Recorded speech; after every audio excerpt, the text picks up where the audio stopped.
Good morning, class. Welcome back.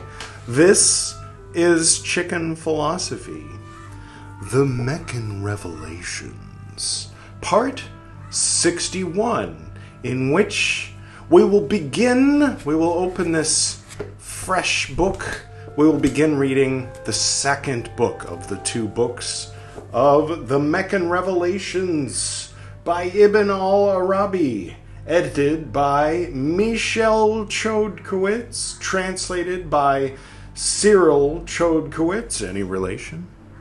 Maybe it's a coincidence. And Denise Griel. And, yeah, so that's fun.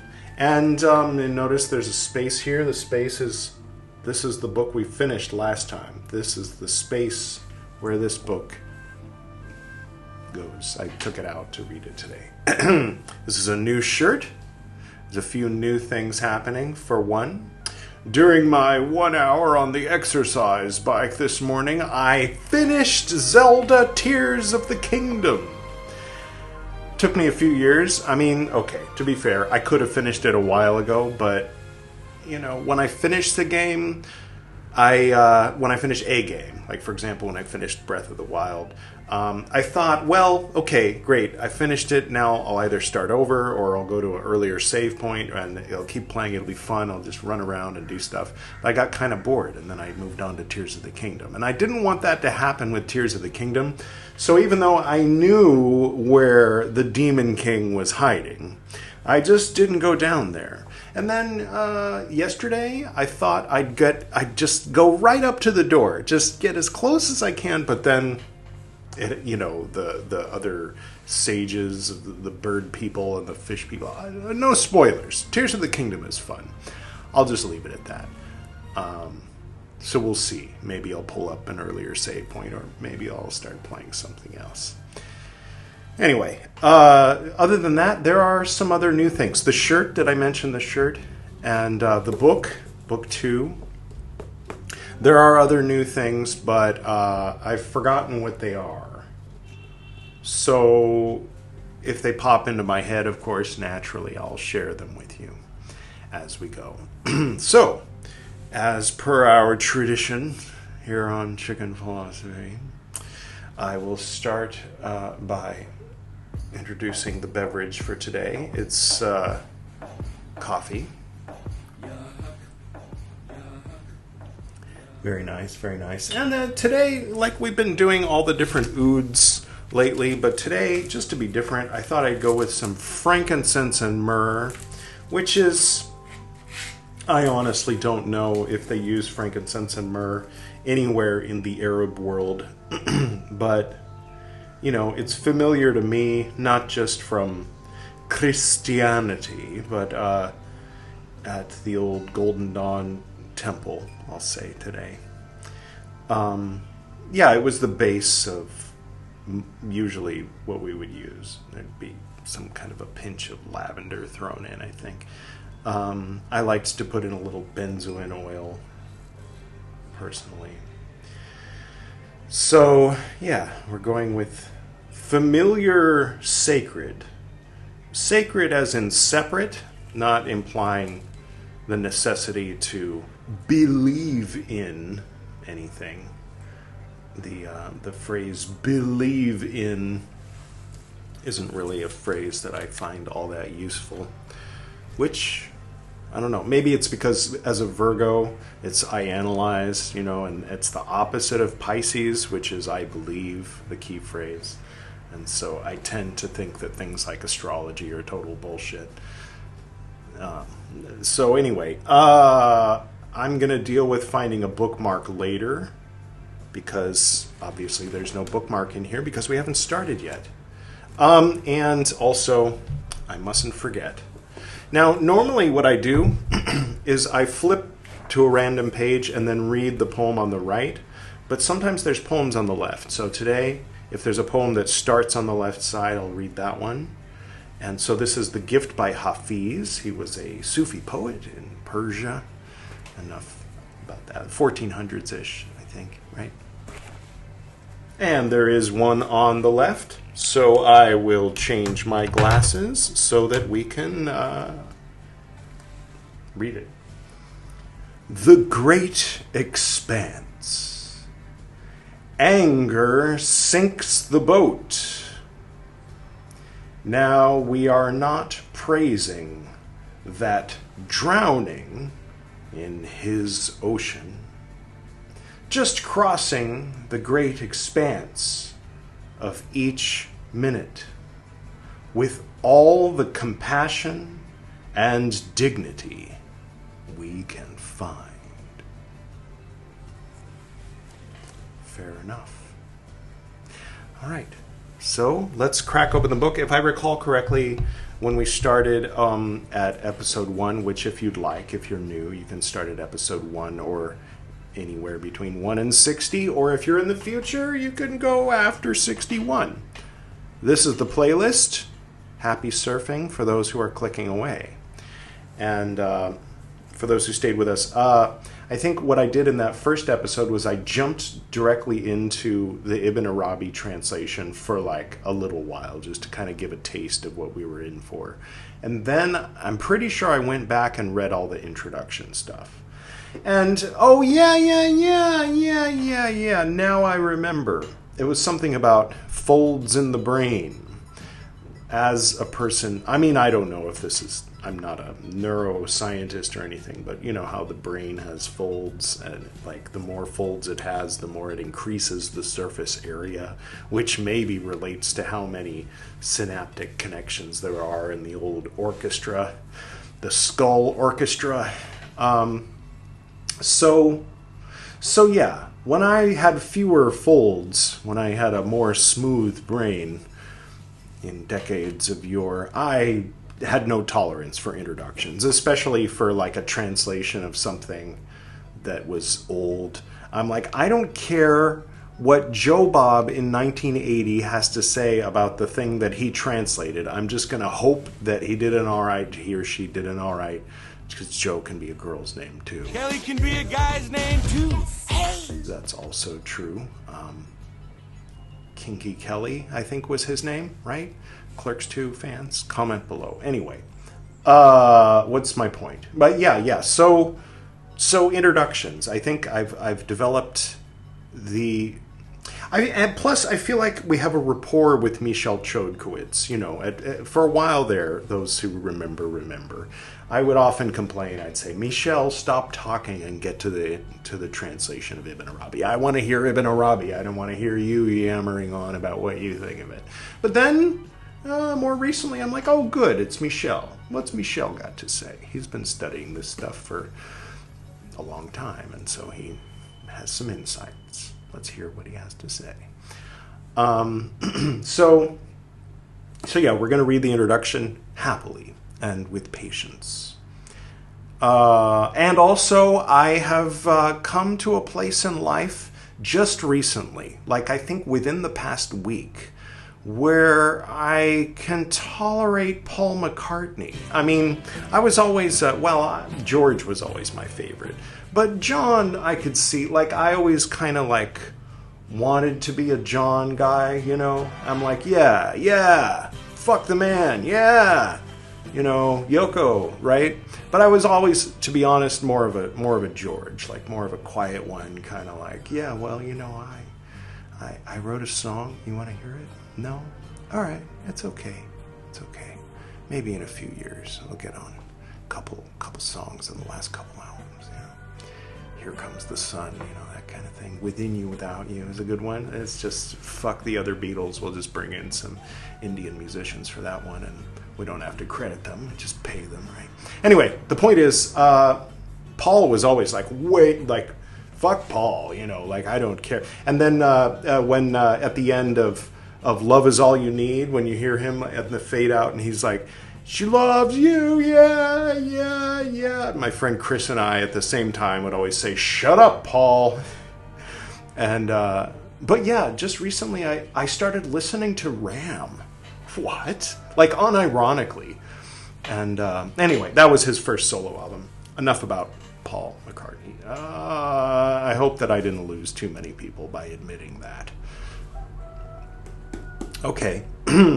So, yeah, now we're ready to, I think that was everything. The new developments in the folds of the brain was that thing. And, okay, that's it for now, for the silly stuff. Now we'll get to the Meccan Revelations by Ibn al-Arabi. Cheers.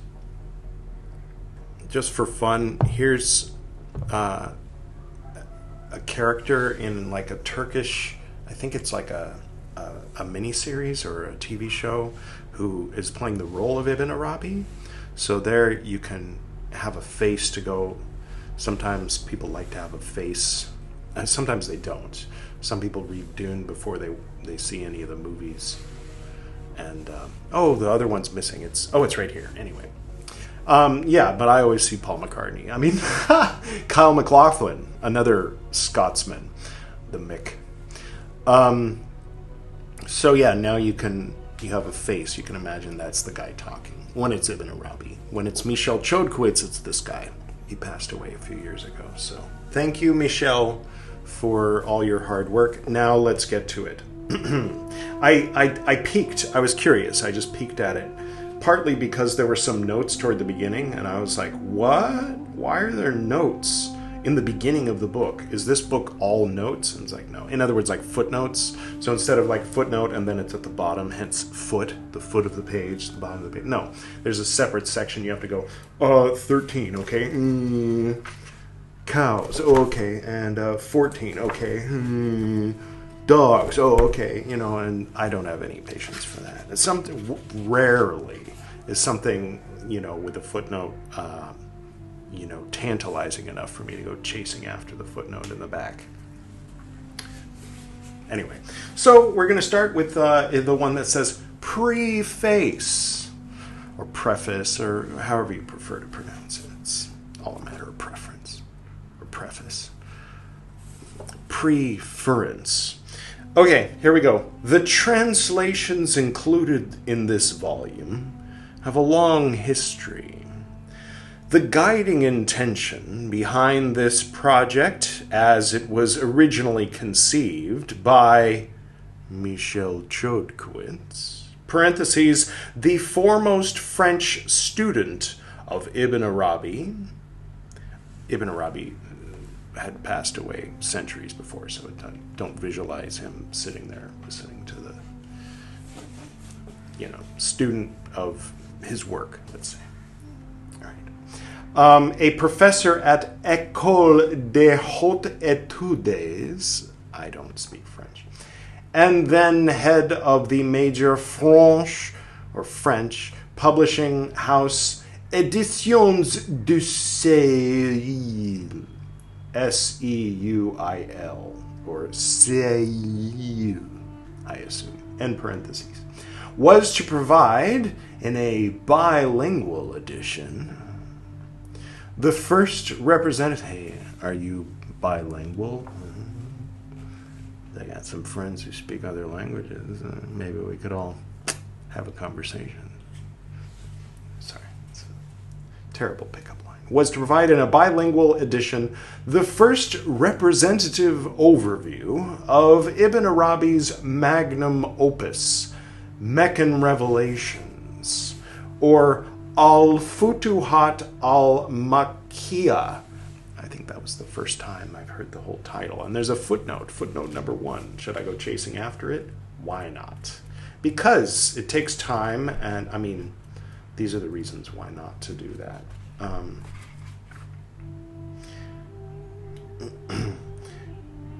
Cairo 1329. I'm never going to chase a footnote again. Okay, continuing. Anyone who has ever attempted to study that immense and utterly unique work, which would require perhaps 50 volumes of this scale to translate in its entirety, will recognize the daunting challenges of selection, translation, and adequate explanation actually involved. Fortunately, Mr. Chodkowitz, or Monsieur, perhaps, Chodkowitz, was able to assemble an international team of scholars to begin work in late 1984. Callback to.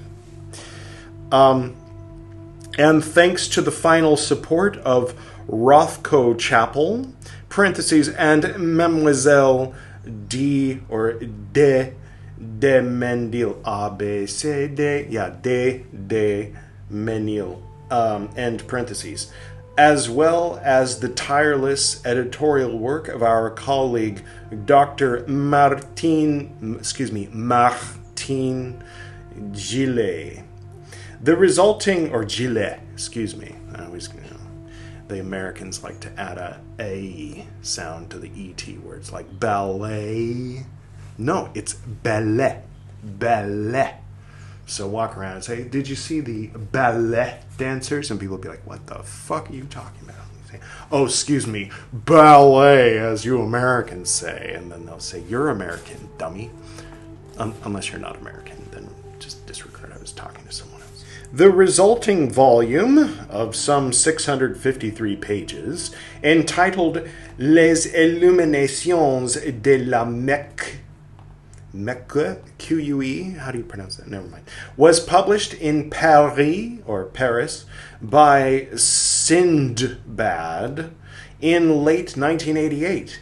The impetus that this project gave to the further study and communication of Ibn Arabi's works, and especially the Futuhat, went far beyond the publication itself.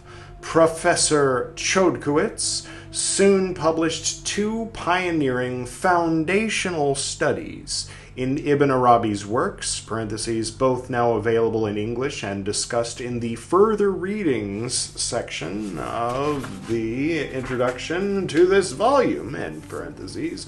Professor Denis Grill has continued to publish important editions, translations, and studies of Ibn Arabi's works, and Professor William Chittick and I have gone on to, who's I? James W. Morris. We'll get to that. He signs it at the end. We're almost done with this preface. And I have gone on to complete, or should soon publish, several more volumes of English translations and studies of these illuminations, or openings, revelations, you might say. As a result, the years since the first appearance of our translations have been an ongoing worldwide transformation. In the Islamic world, at least as much as in Western academic and spiritual circles, in the understanding and appreciation of the nature and wider significance of Ibn Arabi's writings. Unfortunately, the French edition, whose size, cost, and foreign publication made access difficult in the English-speaking world from the beginning, soon became entirely inaccessible due to problems at the original publishers. Usually, for the past decade, only those with ready access to university libraries and Islamic research collections have been able to refer directly to these essential translations. Only the snooty academic scholar types, right? Sorry. Thus, we don't mean to be doing any anti-intellectual signaling or dog whistling here. Just being silly and ironic. Anyway, the point is, it's available, or at least this is. What are we doing here? Thus, we are all immensely grateful to PIR Publications for their far-sighted initiative, ironic, in undertaking to publish the entirety of the original Sindbad edition in English language translations. The present volume includes translations of both the original French chapters and Professor Chodkowitz's original long introduction to the key themes and opening chapters of The Futuhat. James W. Morris. Well, That was quite a preface, quite a preface. I laughed, I cried, I danced in my seats. I mean, I cried and then I laughed. I didn't laugh really. I didn't cry either, but there were emotions involved. Moving on. This is the introduction, the famed introduction that has been so highly spoken of. So this isn't just some introduction. This is Michel Chodkiewicz himself and his introduction that was only available in the university libraries until whenever this was published. Which was when? What are we talking about? When are we? Okay, 2004. Oh, right, okay. So in 1988, it was published, and then it was only available to the fancy types until 2004, which, if I'm not mistaken, was when I started reading it. Holy sh! I didn't realize I was reading something hot off the presses, or a little cool off the presses. Here's me reading it back then. All right, that was 2007, but pretty darn close was when I got it. And then I started reading it here on Chicken Philosophy in, I think, early 2024. So it took me a while to get to it. I had to get a few more folds in my brain and also, foment a schism. And I had a few things to do. I had to... Anyway. Okay, here we go. Toward reading the Futuhat Makiya, an introduction by Michel Chodkiewicz. Contemplate the house. This is a Futuhat quote, so this is Ibn Arabi talking, just for a moment while we quote him briefly. Contemplate the house for sanctified hearts. Its light shines openly. They look at it through God, without a veil, and its august and sublime secret appears. Futuhat 147. Sublime secrets, seeing them without a veil.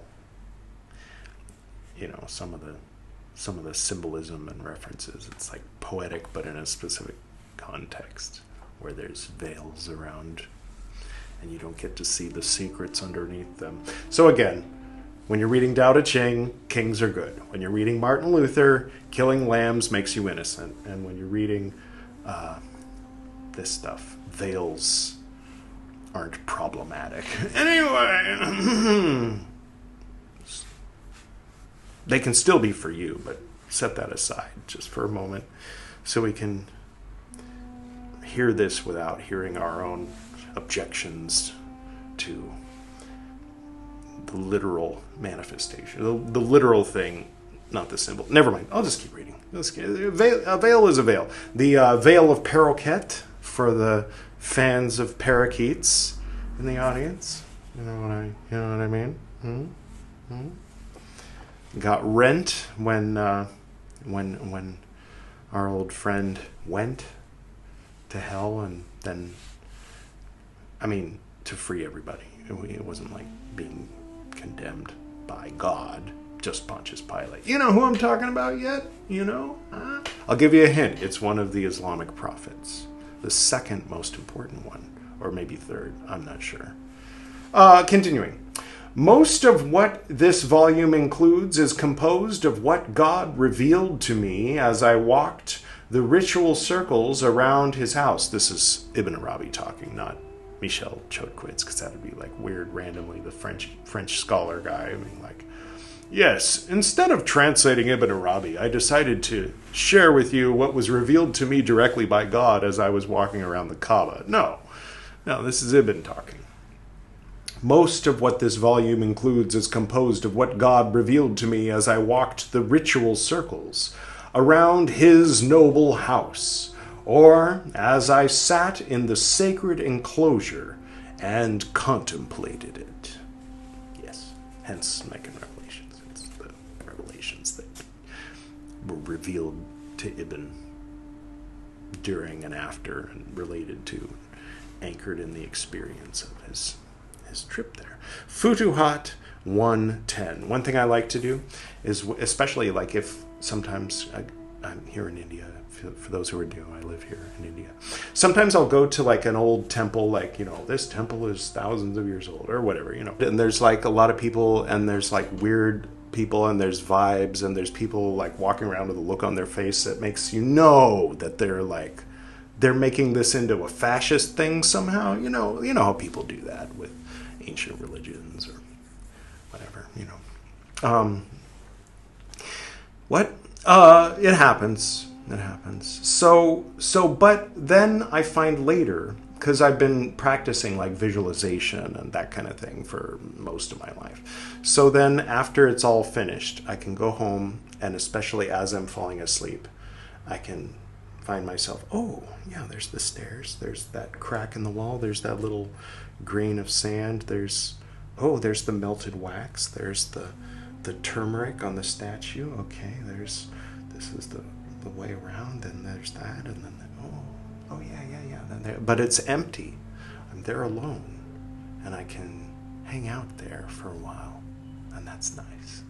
So it's worth it, Like and when you can do that, then the experience of going there can be less frustrating, I mean, if it's not a guarantee that it's going to be frustrating, but it might be. This is Michel. When he reached Mecca for the first time in 598/1202, so that's 598 counted after the time that the Prophet Muhammad, blessed be he, went to Medina from Mecca for some reason, or when he arrived, or when he left, or some point when he stopped for water, feed the camel, whatever. Something happened. Then they started counting that calendar. And 1202, according to the Gestat birth of course, the second greatest prophet. The common calendar, we call it these days. So 598/1202. Makes sense, right? So 1202, probably the calendar you're used to. When he reached Mecca for the first time in 1202, and performed the pilgrim's ritual. So that's where you put on a hat with a buckle, and you meet the Nargansets, and then you sit down and have turkey and cranberry sauce, and talk about how wonderful it's going to be living together in harmony. The pilgrim's ritual. No, different pilgrims. Obviously. No. Yes. The pilgrim's ritual circumambulations of the Kaaba, the, quote, heart of the universe. And here I thought it was Pont Neuf, Michel Chodkiewicz, that little plaque in front of Notre Dame on the island in the Seine River runs through Paris. Never mind. Where were we? I don't know. I have no idea. Ibn Arabi was 38 lunar years old. That doesn't mean 38 months old. It just means about 38, but they use a lunar calendar, so never mind. Never to return, he had left the Islamic West. So, for those of you who are like 36 and thinking, gosh, I haven't really done anything with my life, remember, Ibn Arabi did his pilgrimage to Mecca when he was 38 and then wrote his magnum opus after that. Right? I started Esoteric Nerd podcast when I was 36 as well. So. All right. Anyway, what? Yes. Never to return. He had left the Islamic West, Spain. He had so traversed in every direction throughout his youth. His decision to go east appears to have been made as early as 595 or 1198 for those of you on the common calendar. After which he traveled through his native Andalusia, Spain. Spain. They call it Spain now. 300 years later, then the Catholics took over and fucked everything up, just ruined the neighborhood. Before that, it was pretty cool, from what I hear. Anyway, visiting and taking leave of the teachers he had known. Just kidding, if there's any Spaniards watching. No, really, I am kidding. And I don't use the word Spaniards in conversation. I'm making reference to Princess Bride. I could give you my word as a Spaniard. No good. I've known too many Spaniards. Yeah. Forgive me. I'm sorry. Curiously, we know nothing from 596. He says nothing about the year anywhere in his writings. Okay? And we can only guess that it was a time of retreat. In 597, or 1200, he was in the Maghreb, in Saleh, things that I don't know what they are, where he took leave of another of his teachers. In Marrakesh, where he received a vision with the command to choose a certain Mohammed al-Hasir as a traveling companion. I knew you were going to say that. He, parentheses, he met al-Hasir in Fez sometime later, not the hat. Fezzes are cool. The place. That's in Bougie, famous for its bourgeoisie. No, maybe. I don't know. Is that the origin? In Bougie, where in another vision he celebrated the marriage of the stars in the sky to the letters of the alphabet. It sounds kind of bougie. Not out working for a living like a regular person. Spacing out and going, stars and letters. I'm just being an asshole. Sorry. No, Edward. To the letters of the alphabet. And then there's a footnote. Let me guess. The Arabic alphabet, right? Why would it be the Roman alphabet? And finally, in Tunis, where he would have a 9-month stay. Why that particular amount of time? What happened the day you got there? Did you wait until the baby was born? I'm just kidding. I don't mean to slander Ibn Arabi. He wouldn't do that.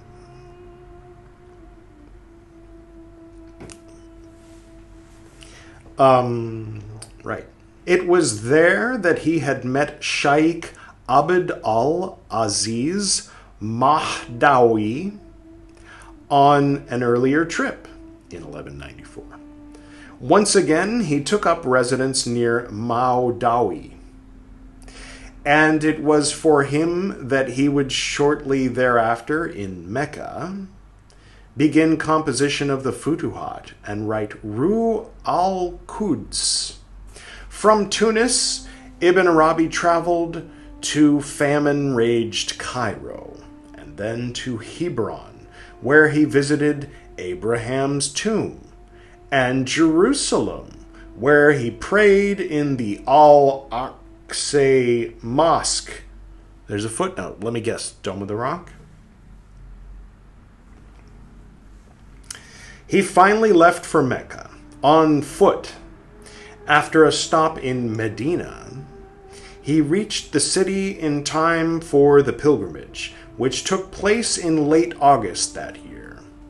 He would stay until the end of 600, or 1204.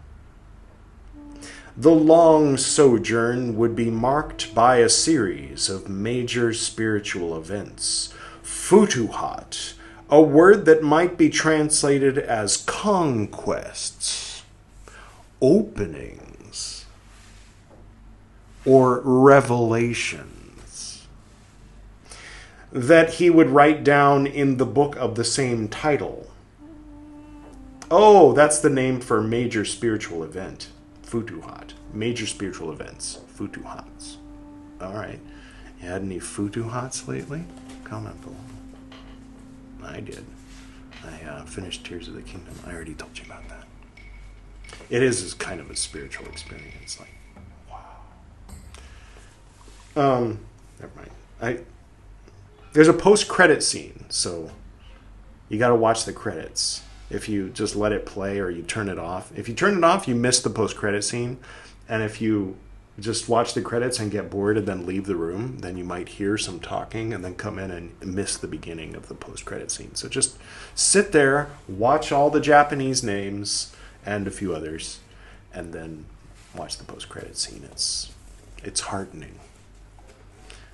But Ibn Arabi had long since prepared himself for collecting the, quote, secrets of the Kaaba, end quote. He began his journey on the path while still an adolescent. His only guides were supernatural ones. The three prophets, Jesus, Moses, and Muhammad. That makes me wonder if when he was describing his mirage, was he describing something that happened when he was an adolescent? Like when I talk about the time I met Luke in my first universe card path working, and he showed up wearing a yellow leisure suit saying, hey, with like slicked back black hair. And the person who was helping me go through it was like, oh, he sounds like a demon or some kind of trickster spirit. Like, make him go away. And he was like, I said, who are you? And he said, I'm your guide. And I said, why have you come in this form? I might have told you this story already. And he vanished. And I was like, oh, he's gone. And they're like, oh, good. The person helping guide me, Cheryl. So, Lola, for those familiar with esoteric. And then this like long bearded, hermit figure with a long flowing gray robe came, looked at me with tired old eyes and said, would you prefer this form? And I was like, it doesn't matter. And then he was back into the yellow leisure suit guy. I was like, exactly.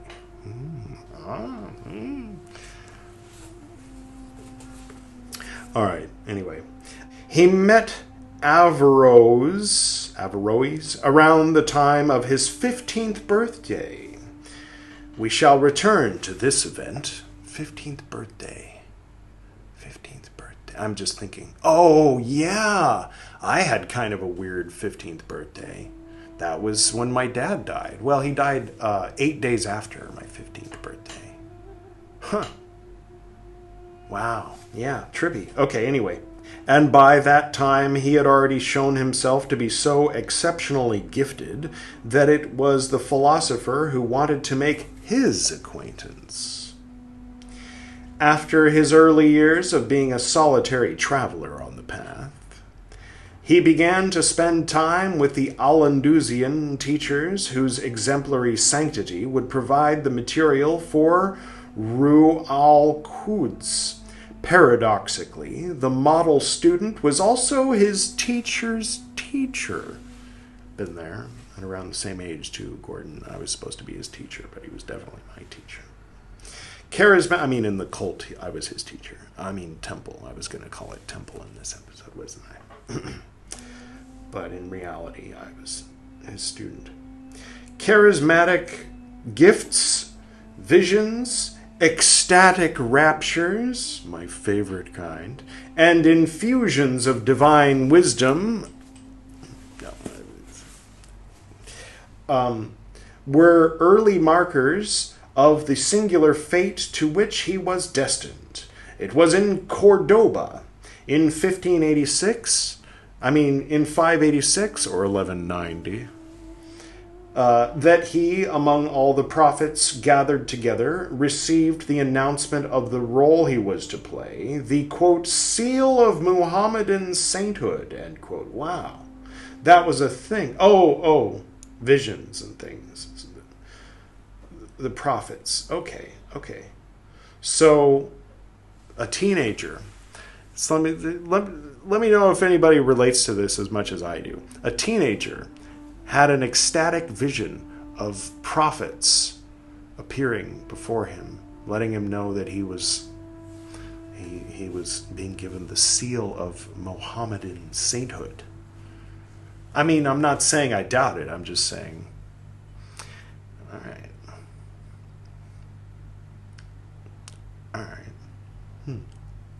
In 597 or 1200, in the village of Igisil, on the road from Saleh to Marrakesh, he reached the, quote, station of proximity, end quotes, the final degree in the hierarchy of the saints. Maybe this was a thing going on in their Sufi cult. I don't know. Order. The doctrinal authority he commanded, of which the Futuhat Makkiyah, which he would begin to compose shortly after his arrival in Mecca, are the broadest expression, has already been outlined on a number of occasions. By the time he left Tunis, the man who was not yet being referred to as al-Shaykh al-Akar, quote, the greatest of the masters, end quote, was the author of nearly 60 works. Are you referring to Ibn Arabi in a roundabout way, Michel? Some of these, I think you are. Some of these are nothing more than short treatises of a few pages, but a number of them are veritable tomes. Their abundance is astounding and is explained by the way Ibn Arabi composed his writings, which we will explain shortly. For the moment, let us bear in mind what he himself says regarding the composition of two important titles from this same period. The Tadbirat Ilahiyah were written in but 4 days, and the Mawaki al-Numum took 11 days. And we're going to stop right there. We're in the middle. I don't know about you, but I'm enjoying it. Just getting a bookmark, 1 sec. I'm enjoying the tale. I mean, we've been reading Ibn Arabi for so long, it's nice to get kind of like a little story about his journey leading up to, the composition of the Meccan Revelations. So I hope that you enjoyed yourself, and we'll pick up where we left off, or who's up next? BT in 62 Meccan Revelations. We'll continue with the story of young Ibn and his being a genius, spiritual wonder child, we'll see where the story goes. And all right, I guess that's it. I don't have any ideas for end screens today, so happy surfing. If you're going to continue to surf on YouTube, I always recommend maybe take a break now that this video is coming to a close. Maybe instead of jumping into something right away, you can turn off your phone for 5 minutes or 10, and maybe just sit with it. Sit with the silence. If it's like nighttime or if it's daytime or whatever, depending on the weather, you can maybe go outside. If you're not in like a dangerous neighborhood, I don't want to recommend doing something that's going to get you in any kind of trouble. But yeah, take a break from glowing screens for a while. All right. Until next time.